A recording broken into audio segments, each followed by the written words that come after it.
Yo, what's up mga tropa? Good morning po sa inyong lahat and welcome back again sa ating panibagong vlog. So, sa vlog natin ngayon ay ibabiyahe pala natin si Raptor na pula mga tropa. So, bago pala tayo ibabiyahe ay mayroon pala tayong isang subscribers na nagtatanong sa atin mga tropa.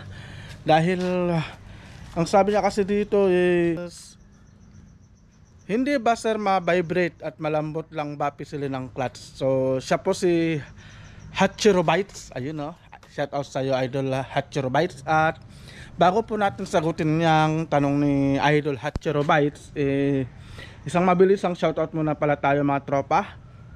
So shout out nga pala kay Idol Pugi ko, kay Ricky Fulgencio, kay Hunter F. Hunter, kay Mark Anthony de la Cruz, kay Idol Tom Tom's Vlog,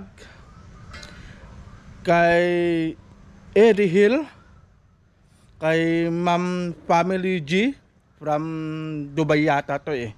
So shout out po sa lahat ng mga taga Dubai. Kay Idol Pasmo Boy at kay Idol Itel Morales. Ayun. So shoutout po sa inyong lahat mga tropa at salamat po sa inyong walang sawang suporta at pagsubaybay dito kay Raptor na pula. So ito mga tropa no, ang dami kasing nagsasabi sa atin at nagtatanong about kay Raptor na pula kung ma-vibrate ba yung makina o yung sa sprocket. So ito lang masasabi ko sa inyo mga tropa, wala pong vibrate yan. Never po ako nakaranas ng vibrate. Never po ako nakaranas ng kung anong kakaiba sa makina. At about naman po sa clutch niya mga tropa, ito, napakalambot mga tropa oh. Ayan. Napakalambot po ng clutch niya, yung sa clutch cleaver niya mga tropa. So hindi po tayo nahihirapan na pumisil ng clutch. At ito pa mga tropa, idadagdag ko lang kasi may nagtatanong dun sa atin kung ano ba yung gamit natin ng gas dito kay Raptor na pula. Ang ginagamit po natin is green fuel o yung regular kung tawagin natin dito sa Pilipinas. So hindi tayo gumagamit ng premium mga tropa. So simulat sa pool na nabili natin itong si Raptor na pula, green fuel na po yung ginagamit natin. At nung nakarang vlog natin, nakita nyo naman kung gaano katipid ang Honda Supremo. So sa mga nagtatanong po kung gaano ba katipid o gaano ba kalakas ang Honda Supremo. So nung previous vlog ko mga tropa, ang tinakbo po ng Honda Supremo natin is 215 kilometers. So balikan po yun from Anda to Dagupan, vice versa po yun, 215 kilometers. Hindi naman po siya tumirik sa daan o napano. So kayang-kaya na po ang long ride mga tropa. At yung full tank po na ginas natin, hindi po yun naubos. So ang na-consume lang natin noon hanggang dito, bali mahigit sa kalahati din yung nagamit natin. Mahigit kalahati sa full tank. So masasabi ko na napakatipid na talaga ng Honda Supremo. At may nagtatanong din pala sa atin mga tropa. Ayan, sagutin na natin lahat para minsanan. Ayan oh, tinitignan ko dito sa aking YouTube channel. Ito si Sir Mark Anthony de la Cruz. Ang tanong niya boss, hindi ba malakas mag-init yung motor mo? Yung akin kasi malakas mag-init. So ibig sabihin ni Sir Mark Anthony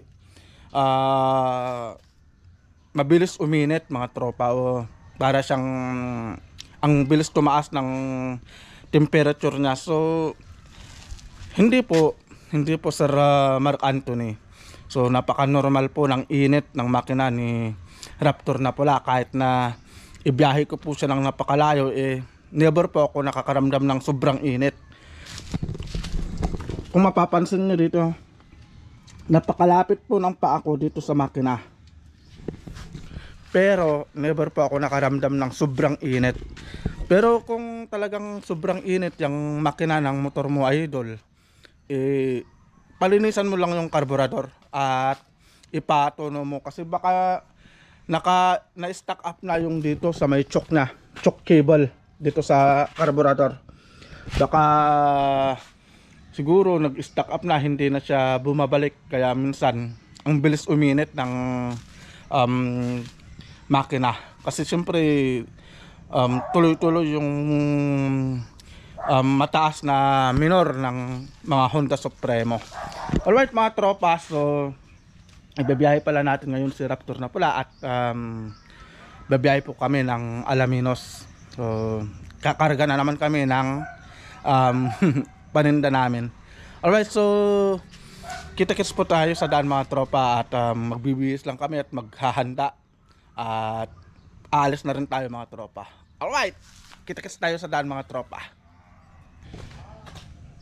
Alright mga tropa, so yun nga, papaalis na kami mga tropa, no? At gaya ng sabi ko kanina, gagamitin natin itong si Raptor na pula. At ito na rin yung magiging review natin kung talaga bang malakas uminit ang Honda Supremo. So tatry natin hanggang sa Alaminos kung masyado bang mainit talaga ang makina ng mga Honda Supremo. So malalaman natin yan mamaya mga tropa pagdating natin sa Alaminos. So alright, abangan nyo ang biyahe natin at papalis na rin tayo mga tropa.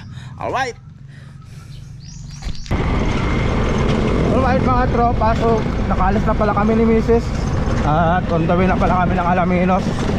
So tetestingin pala natin yung makina ni Raptor na pula kasi ang dami nagsasabi na sobrang init daw ng mga makina ng mga Honda Supremo.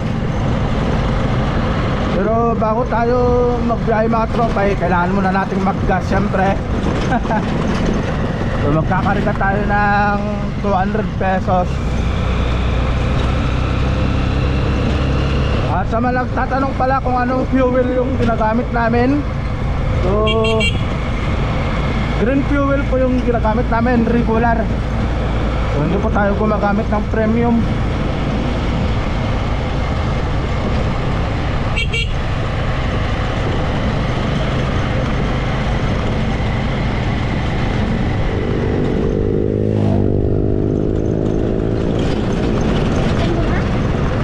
Nakakarga tayo ng gasolina be.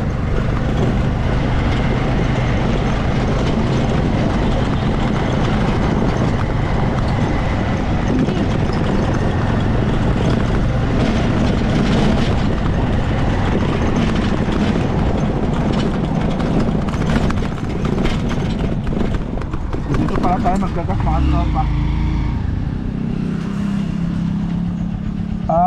Regular boss 200.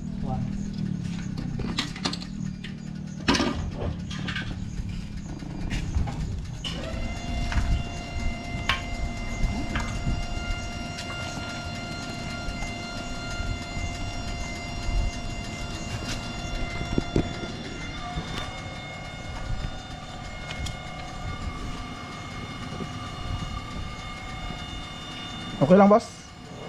Sama kita sa vlog ko Vlog. Green fuel 200. So inabot po ng 3.5. 3.5 litro yung 200 mga tropa. So regular yung ginagas natin. Bakit mo binibigay yung susi sa akin? Ano pala. Alright, so kita-kits tayo mamaya ulit sa daan mga tropa. At mamaya ititignan natin kung paano ba kainit yung makina ni Raptor na pula. Alright, kita tayo mamaya mga tropa. Manager, siya yung taga-gasolina natin mga tropa. Alright mga tropa, so nandito na pala tayo sa Alaminos. Dito pala kami pumunta sa may CSI mga tropa, no? So update pala tayo about dun sa sinasabi ko kanina kung gaano ba kainit yung makina ng Honda Supremo. So ito na mga tropa, ano, so nahahawakan ko pa siya mga tropa. So hindi siya ganun kainit. So kay Sir John Mark de la Cruz, ayun mga tropa, no. So hindi po ganun kainit yung alaga kong si Honda Supremo, si Raptor na pula. So maaari siguro na stock up yung sa may clutch, hindi clutch, sa may anong pangalan nun, sa may choke cable niya mga tropa.